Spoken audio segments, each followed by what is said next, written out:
Right now on Denver 7 News at 8 o'clock on Local 3, a popular Denver destination is seeing fewer visitors. We're taking a look at the new initiatives aimed at bringing business back to the 16th Street Mall.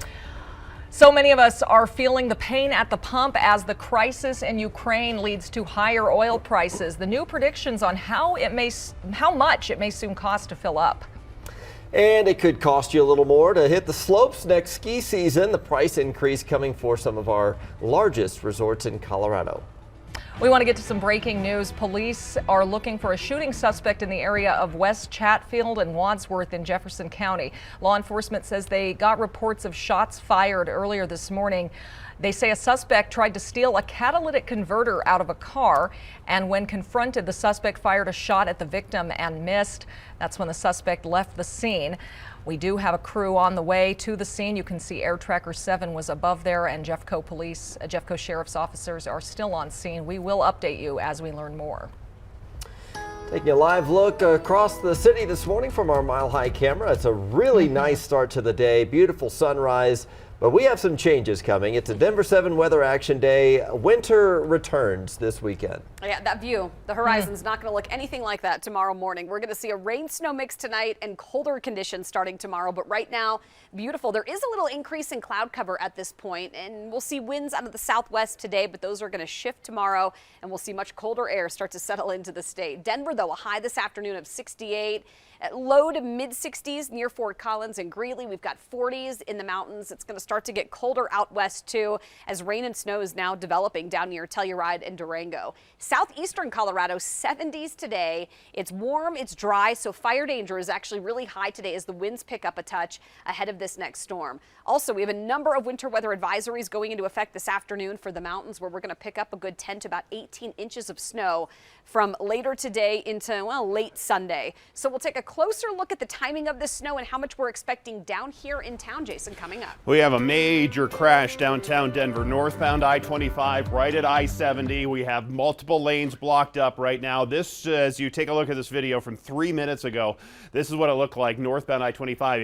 Yeah, these people walking around. That truck just moved over to the side, and we have this debris here from this part of the rollover crash. There's also some other cars just beyond here. The Denver Fire Department is there now, blocking up a couple of these lanes, so they're going to allow maybe the right lane to get through, but obviously traffic is going to be stacking up across downtown Denver coming up from Mile High Stadium. That is the exit right there to I-70. Take a look from the travel times right now, and it's only registering in 11 minutes because it's just happening right now in the last 3-4 minutes. So we're going to see some heavy stop and go traffic all the way up through there. Side roads are up to I-70, and then join northbound I-25. We'll get you around that and save yourself some time. Thank you, Jason. Well, giving some new life to the 16th Street Mall, the city of Denver has come up with a unique idea to fill some of the vacant storefronts right now and bring more visitors back that have been missing during the pandemic. Colette Bordelon joins us live now. And Colette, part of the goal here is to get more foot traffic for these small business owners.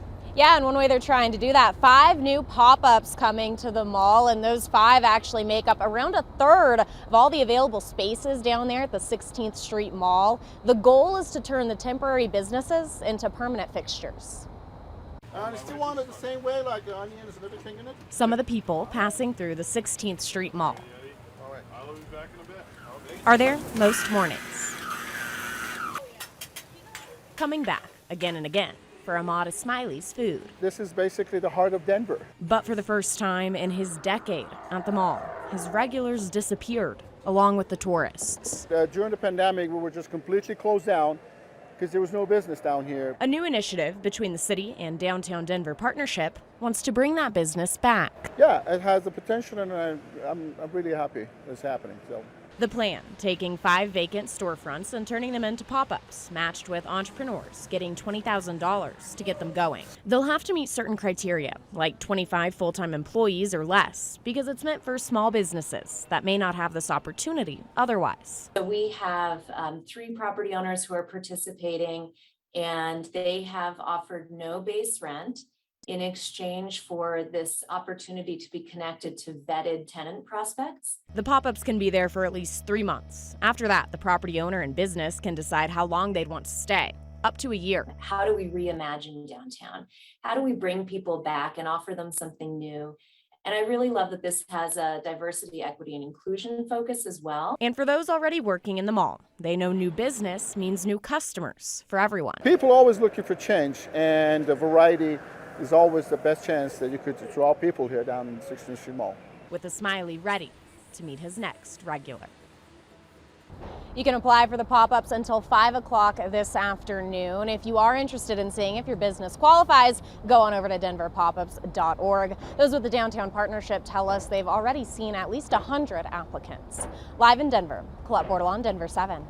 Thank you, Colette. Crews will start work here in the next few weeks to renovate the 16th Street Mall. The goal of the $150 million project is to make the area more walkable and give more outdoor space to businesses that line the street. Construction starts on the block between Market and Larimer Streets. The city says all businesses will remain accessible at all times. The RTD Free Mall ride will be rerouted to 15th and 17th Streets while the blocks are under construction. We do have some breaking news from earlier this morning. The U.S. economy added 678,000 jobs in February. That's the 14th straight month of growth. The unemployment rate is also down to about 3.8%. Wall Street, though, continues to react to uncertainty in Ukraine. The U.S. markets opened down today, more than a full percentage point on the Dow Jones board here. This is despite that strong jobs report from February. The conflict in Ukraine is leading to a growing refugee crisis as we take a live look this morning at Kyiv. Already 1 million people have fled Ukraine seeking safety in other European nations. And this morning, Ukraine's president is issuing a dire warning about possible nuclear disaster after Russian forces targeted Europe's largest nuclear plant. There was a fire that is now out, but President Zelensky says Europe must help stop Russian troops from blowing up any of Ukraine's 15 nuclear units. ABC's M. Nguyen has the latest from Washington. Good morning. Ukrainian President Zelensky says Europe must help stop Russian troops from blowing up any of Ukraine's 15 nuclear units, saying that would threaten all of Europe. This morning, Ukrainian officials now saying Europe's largest nuclear plant is under control of Russian forces. They say the fire that erupted earlier is now extinguished and fighting near the plant has stopped. The White House and the International Atomic Energy Agency saying there has been no change in radiation levels at the facility yet, but Ukrainian President Zelensky is not taking any chances, pleading for the West to intervene. Saying if there is an explosion, that's the end for everyone, the end for Europe. This as Russian troops take their first major city of Kherson, while closing in on at least 4 others, including the capital, Kyiv, where U.S. officials say a Russian convoy is resupplying nearby. Russian troops increasingly targeting civilian areas. According to Ukrainian officials, 33 people were killed, 18 others injured in a series of explosions in a city just north of Kyiv. Just west of there, drone footage showing destroyed houses and buildings, smoke rising from residential areas. President Putin claiming his invasion is going according to plan, despite Ukrainians standing defiant, holding off most attacks for over a week. A senior U.S. official tells ABC News the Kremlin has already selected a puppet regime to take over Ukraine's government. M. Nguyen, ABC News, Washington. There's growing bipartisan pressure for the Biden administration to end all Russian oil imports and sanction Russia's energy sector. Both U.S. Senators Michael Bennet and John Hickenlooper are part of the push. However, the administration remains concerned about inflation and already high gas prices. Commuters here in Colorado are feeling the squeeze as we see gas prices trend upward. Denver 7's Jessica Crawford joins us here in studio because prices in Colorado alone went up 12 cents in 1 week. Oh, how soon things can change. Well, back in the good old days, which was this time last year, gas is about 90 cents cheaper per gallon. That's according to AAA. Experts are tying the high gas prices that we're seeing here to Russia's invasion of the Ukraine. President Joe Biden warned Americans that sanctions against Russia could lead to an increase in prices at the pump. This can be tough on drivers who are already dealing with rising prices and other costs like food. The president says that he's working with other countries to make gas less expensive for drivers. Tonight, I can announce the United States has worked with 30 other countries to release 60 million barrels of oil from reserves around the world.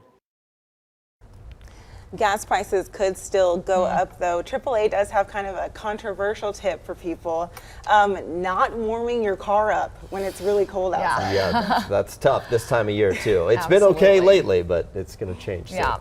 All right, thank you, Jessica. There are some apps also that can help you save money on gas. Gas Buddy is probably the most popular one.